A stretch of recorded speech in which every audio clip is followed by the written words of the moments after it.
الحمد لله الحمد لله وكفى وسلام على عباده الذين اصطفى أما بعد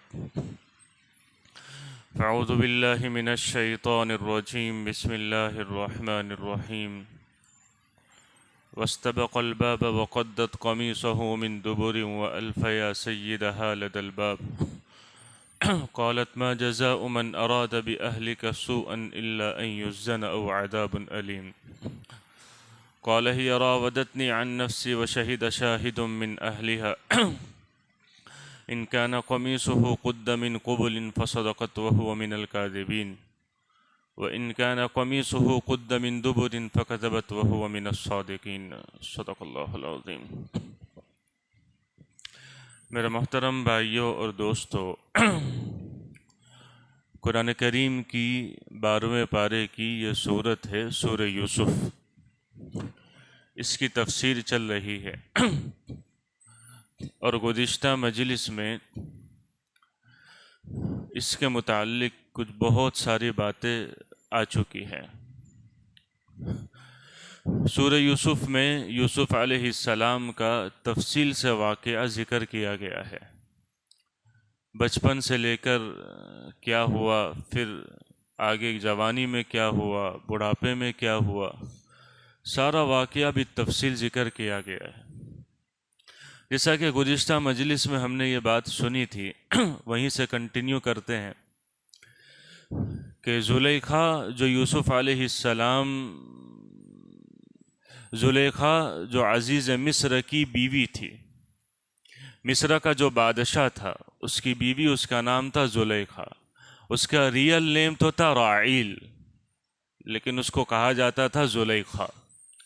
اس نے یوسف علیہ السلام کو پھسلایا، بہکایا، ورگلانے کی کوشش کی، لیکن یوسف علیہ السلام نے فرمایا معاذ اللہ انہ ربی احسن مثوای، اللہ کی پناہ، میں یہ کام نہیں کر سکتا ہوں، میں اللہ کی نافرمانی نہیں کر سکتا ہوں. اور اس کو عقلی دلیل دی کہ میں نمک حرامی کیسے کر سکتا ہوں، تیرے شوہر کے گھر میں رہتا ہوں، اس نے مجھے بڑا کیا، وہ مجھے پالتا ہے، کھلاتا ہے، پلاتا ہے، اس کے ساتھ میں کیسے نمک حرامی کر سکتا ہوں، اور اس کے ساتھ بے وفائی کیسے کر سکتا ہوں، اس کی بیوی کے ساتھ کیسے میں منہ کالا کر سکتا ہوں. خیر بہرحال یوسف علیہ السلام نے اپنے آپ کو اس گناہ سے بچا لیا. آگے کیا ہوا اس کو قرآن کریم نے پھر ذکر کیا ہے. واستبق الباب، یوسف علیہ السلام اپنی بات کو سمجھا رہے تھے کہ بھائی یہ کام میں نہیں کر سکتا، اور پھر دونوں دروازے کی طرف دوڑے. دروازہ بند تھا، زلیخا نے چاروں طرف سے دروازے بند کر دیے تھے.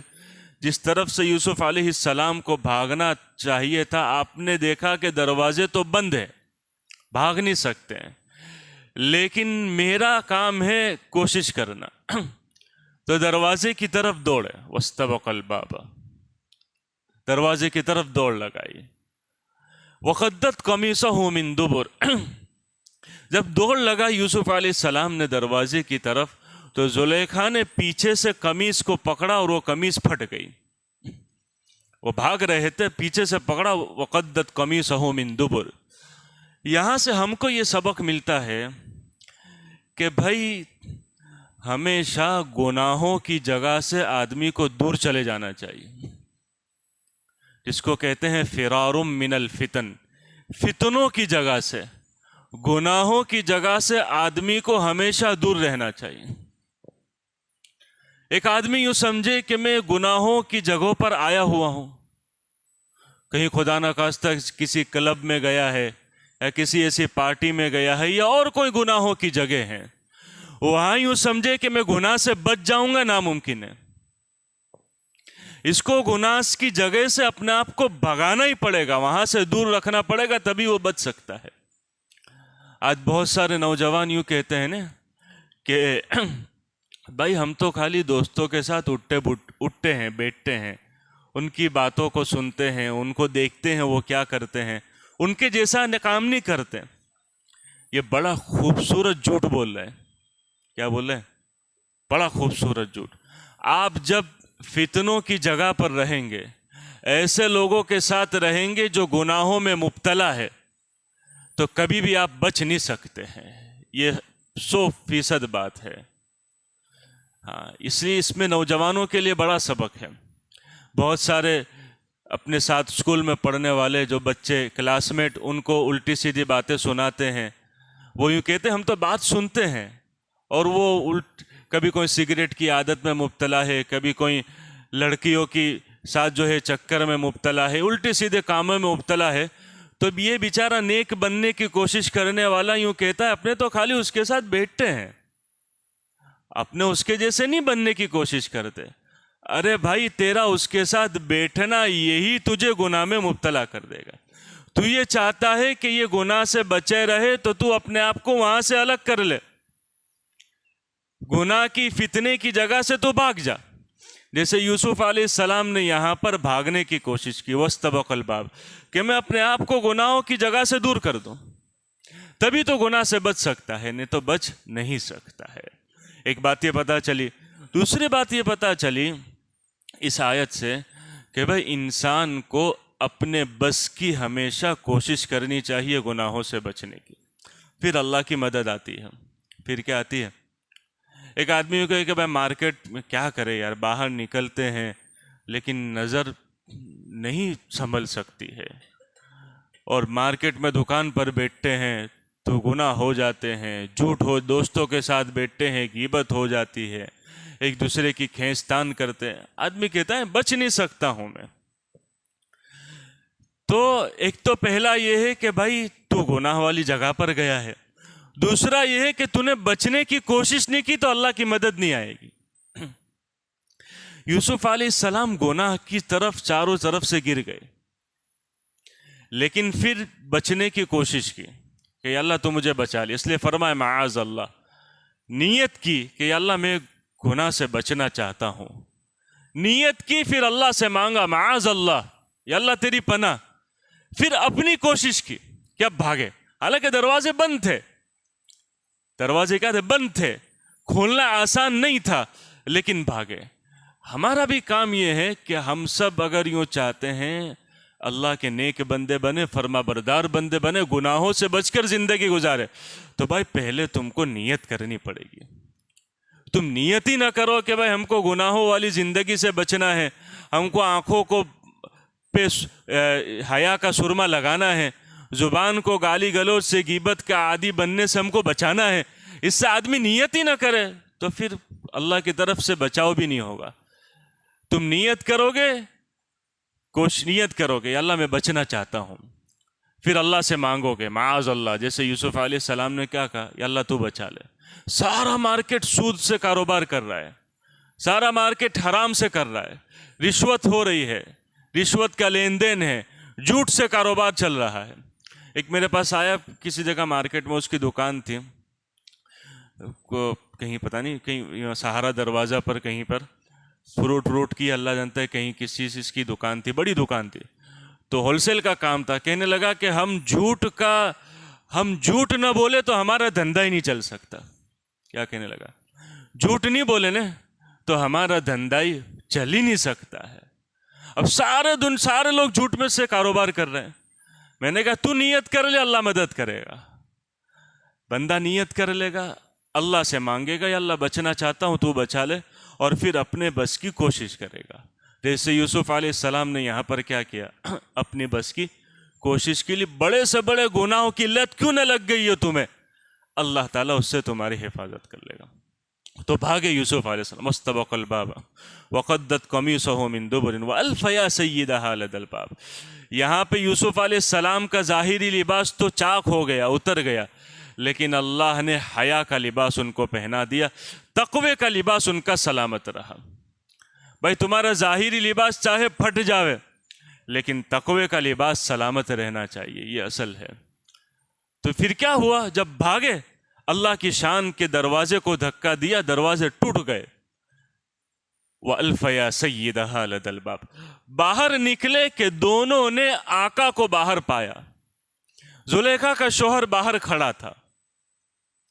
اب جب زلیخا نے دیکھا کہ میرا شوہر باہر کھڑا ہے تو اس کے ٹون ہی بدل گئے. کیا ہو گئے؟ کیا کہا اس نے؟ قالت ما جزاء، کیا ہے کہ وہ الفیا سیدھا لدى الباب قالت ما جزاء من اراد باهلك سوءا الا ان يسجن او عذاب الیم. ایک دم سے ٹون بدل گئے. اپنے شوہر سے کہنے لگی کہ ما جزاء من اراد باهلك سوءا، اس کی کیا سزا ہو سکتی ہے جو آپ کے گھر والوں کے ساتھ برائی کا معاملہ کرے. اب سارا ٹوپلا، جس کو میں اپنی زبان میں کہوں، سارا ٹوپلا کس پر ڈھول دیا؟ یوسف بھائی. میں تو وہ عورت کہنے لگی میں بے قصور ہوں، یہ میرے کو اندر لے گیا. یہ یوسف جو ہے نا میرے کو کہاں لے گئے؟ اب یوسف علیہ السلام پھنس گئے. کیا ہو گئے؟ پھنس گئے کہ اپنی بے گناہی ثابت کرے تو کیسے کرے. عورت نے تو ٹوپلا ڈھول دیا ان کے اوپر. یہاں ایک عجیب بات یہ سیکھنے ملتی ہے کہ بھائی جس محبت میں نفسانیت ہوگی نا اور شیطانیت ہوگی، وہ ہمیشہ خود غرض والی محبت ہوگی. کیا ہوگی؟ اپنا فائدہ دیکھے گی. بس جہاں یوں دیکھے گا بات بگڑتی ہے دوسرے پر ڈال دی. یہاں ورگلانے کی کوشش کی کس نے؟ زلیخا نے. لیکن جب دیکھی، اور اس کی محبت خود غرضی والی تھی، یعنی اپنے لیے تھی، بس اپنے کو اس کا بینیفٹ جو ہے وہ اپنی خواہش پوری ہو جاوے، اور اس سے آگے کچھ نہیں. وفا والی محبت نہیں تھی، صرف خود غرضی والی. جیسے اللہ معاف فرما، آج کے کتنے نوجوان بچے بچیاں تو خود غرضی والی محبت میں مبتلا ہوتے ہیں. اپنے کو اپنا فائدہ مل گیا، آگے کچھ نہیں. لیکن جہاں بات بگڑے گی نا تو اپنے اوپر کوئی ذمہ داری نہیں لیں گے، دوسرے پر ڈال لیں گے. کہ بھائی مرد یوں کہے گا یہ عورت نے مجھے پھسلایا ہے، اور عورت کہے گی نہیں اس نے مجھے پریشر کیا تھا، اس نے مجھے ٹارچر کیا تھا. یہ خود غرضی والی محبت کی نشانی ہے کہ وہاں یہ شیطانی اور نفسانی خواہش والی محبت کی نشانی کہ وہاں بندہ خود غرض ہوتا ہے، اپنے کو اپنا فائدہ ملنا چاہیے بس. اور میاں بیوی کی محبت میں ایسا نہیں ہوتا، کیونکہ وہ حلال محبت ہوتی ہے. وہاں ایک دوسرے کے سکھ دکھ میں ایک دوسرا ساتھ دیتا ہے. بات سمجھ میں آ رہی ہے میری؟ وہ حلال محبت ہوتی ہے. تو ایک دوسرا کہیں ایک کچھ پھنس بھی جاتا ہے تو دوسرا بلکہ اپنے سر لینے کی کوشش کرتا ہے کہ تیرا دکھ میرا دکھ ہے، تیرا غم میرا غم ہے. اور جہاں حرام ریلیشن اور حرام محبت ہوگی نا وہاں خود غرضی والی محبت ہوگی، اپنا فائدہ بس. یہاں ایسا ہی ہوا. زلیخا نے دیکھا کہ اب میرے تو بات نہیں بنی، بات بگڑ رہی ہے، تو ٹوپلا ڈال دیا کس کے اوپر؟ یوسف علیہ السلام کے اوپر ڈال دیا. اور ایک عجیب بات، زلیخا کتنی چالاک عورت تھی، قرآن کریم کی آیت سے پتہ چلتا ہے کہ، اور اس سے سبق بھی ملتا ہے کہ بھائی کبھی جو ہے بولنے کے لیے کیا آدمی کو پیٹرن لانا چاہیے. زلیخا نے کیا کہا؟ ما جزاء من اراد باہلک سوءا. بھائی عزیز مصر، اس کی کیا سزا ہو سکتی ہے کہ جو تیرے گھر والوں کے ساتھ برائی کا معاملہ کرے. دیکھو الفاظ کو سمجھنا.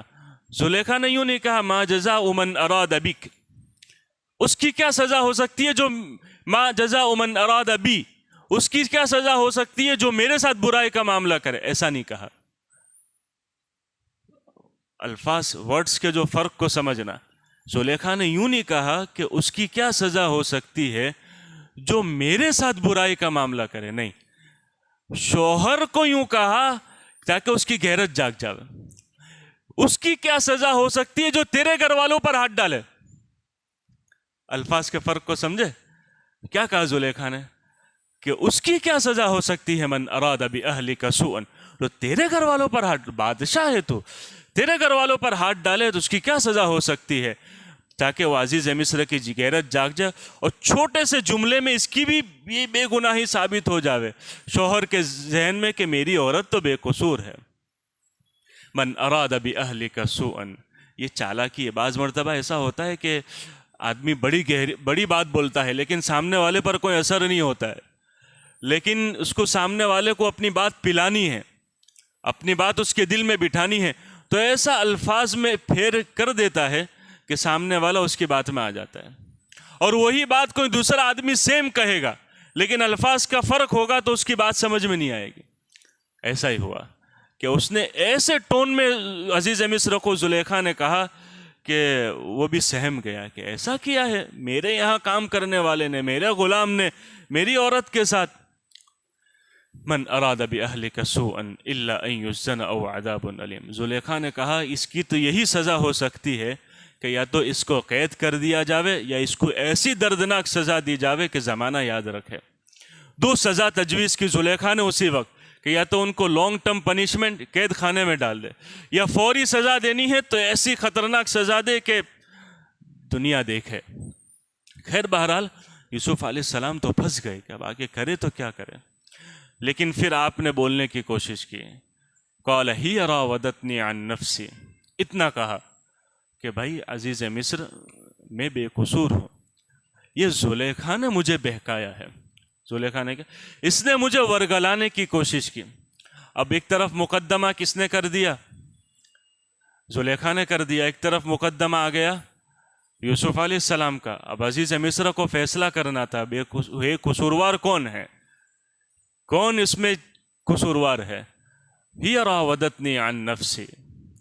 اب اللہ کی مدد آئی یوسف کے ساتھ. کیا ہوا؟ وشہد شاہد من اہلہا.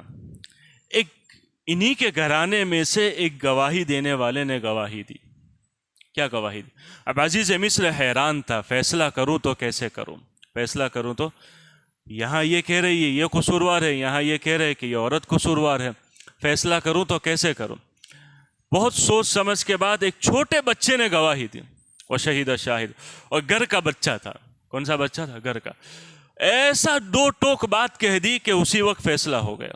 کیا کہا اس نے؟ یوں کہا وشہد شاہد من اہلہا, کہ اگر یوسف کی قمیص آگے سے پھٹی ہوئی ہے تو یوسف قصوروار ہے, زلیخا بے قصور ہے.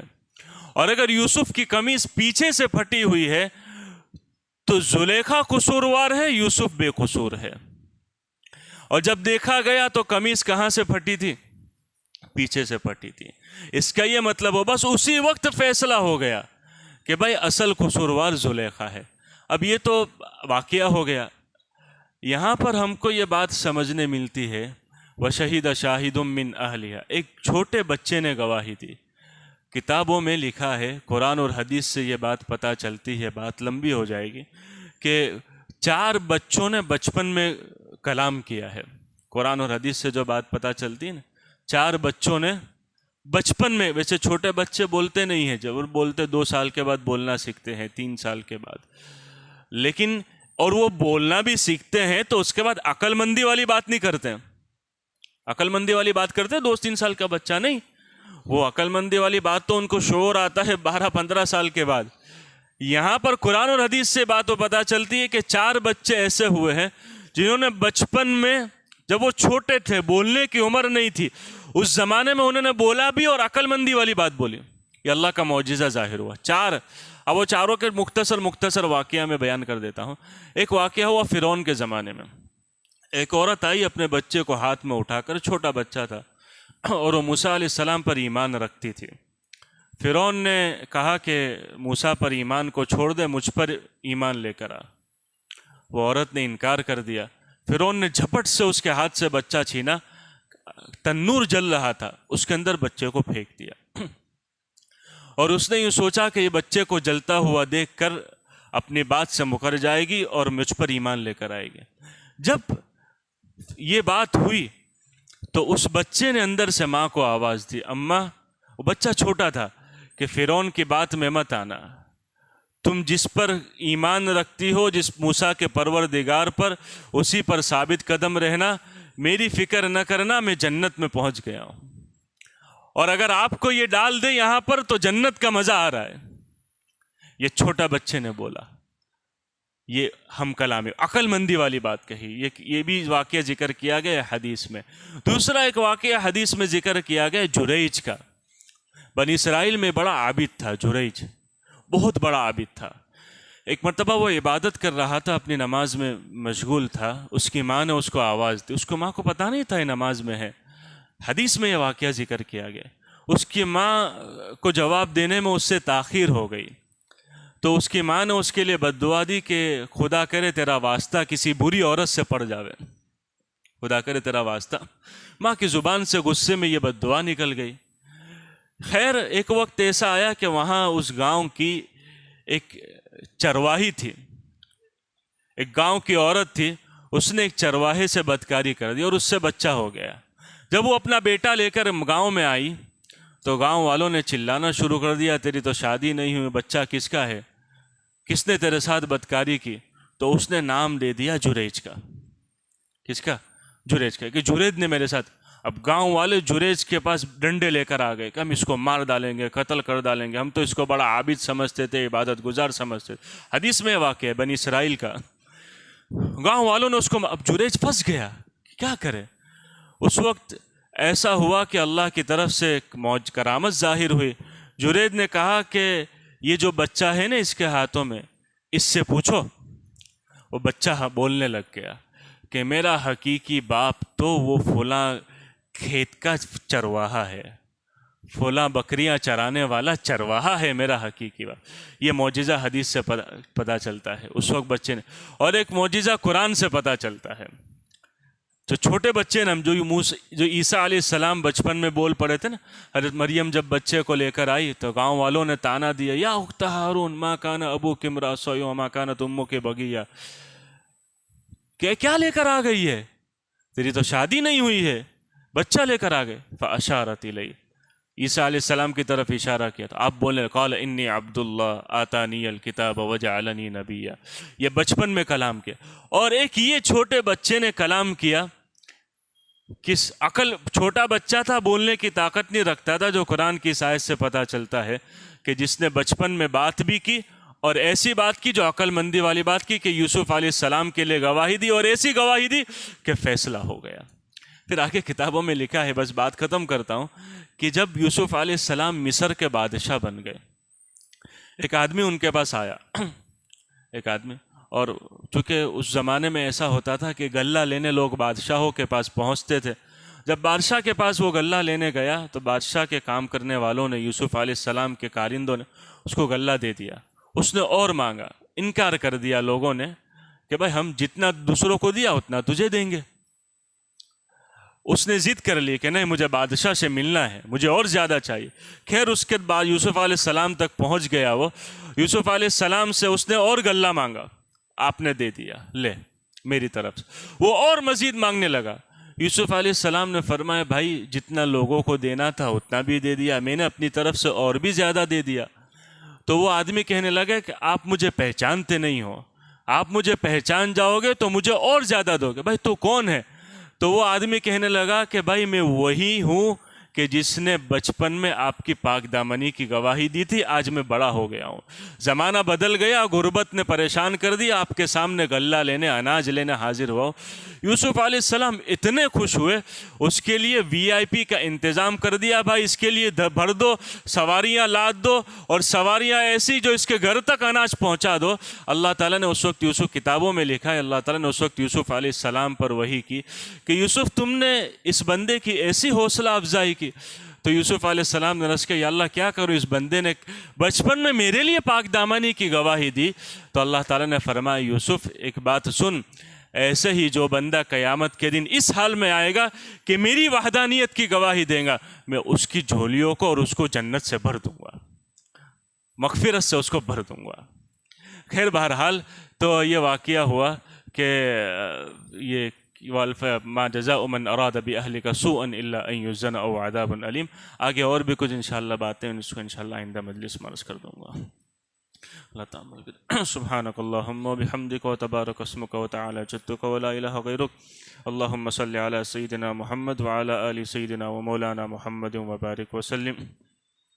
ربنا آتنا في الدنيا حسنة وفي الآخرة حسنة وقنا عذاب النار، اللهم إنا نسألك الجنة وما قرب إليها من قول أو عمل، ونعوذ بك من النار وما قرب إليها من قول أو عمل، اللهم إنا نسألك من الخير كله عاجله وآجله ما علمنا منه وما لم نعلم، ونعوذ بك من الشر كله عاجله وآجله ما علمنا منه وما لم نعلم، ربنا آتنا في الدنيا حسنة وفي الآخرة حسنة وقنا عذاب النار، اللهم اغفر لنا ذنوبنا كلها دقها وجلها أولها وآخرها علانيتها وسرها، اللهم اغفر لحينا وميتنا وشاهدنا وغائبنا وصغيرنا وكبيرنا وذكرنا وأنثانا، اللهم من أحييته منا فأحيه على الإسلام، ومن توفيته منا فتوفه على الإيمان، اللهم اغسلها بالماء والثلج والبرد اللهم نقها من الذنوب والخطايا كما ينقى الثوب الأبيض من الدنس اللهم باعد بينها وبين خطاياها كما باعدت بين المشرق والمغرب۔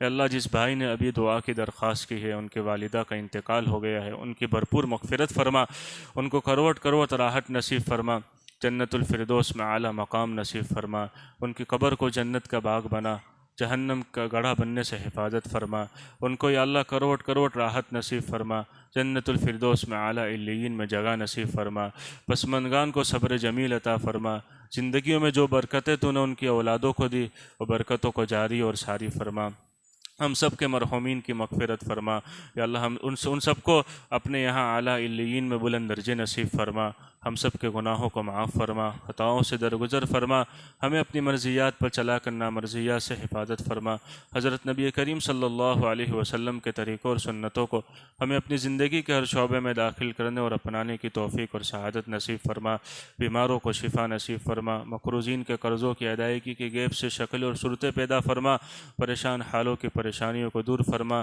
اے اللہ جو جس مصیبت میں گرفتار ہے اس کو اس سے نجات نصیب فرما، ہمیں حلال پاکیزہ عافیت والی برکت والی کشادہ روزی نصیب فرما، ہم سب کی دنیا بھی بھلی فرما، ہماری آخرت بھی بھلی فرما، رحم کا، کرم کا، عفو کا، عافیت کا، درگزر کا، یسر کا، سہولت کا، آسانی کا معاملہ فرما، ہم سب پر اپنا خصوصی فضل فرما، وصلی اللہ تعالی نبی الکریم، آمین برحمتک یا ارحم الراحمین۔